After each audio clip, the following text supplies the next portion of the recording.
حميم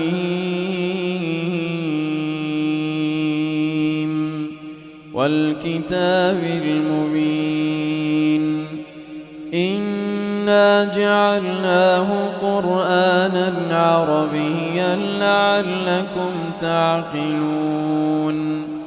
وإنه في الكتاب لدينا لعلي حكيم أفنضرب عنكم الذكر صفحا أن كنتم قوما مسرفين وكم أرسلنا من نبي في الأولين وما يأتيهم من نبي إلا كانوا به يستهزئون فأهلكنا أشد منهم بطشا ومضى مثل الأولين ولئن سألتهم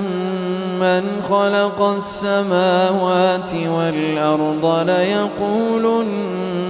خلقهن العزيز العليم الذي جعل لكم الأرض مهدا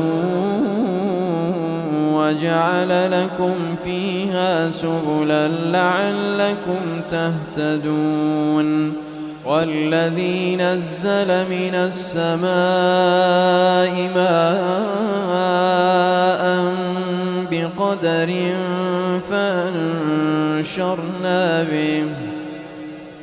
فأنشرنا به بلدة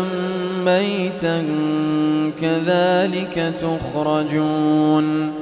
والذي خلق الأزواج كلها وجعل لكم من الفلك والأنعام ما تركبون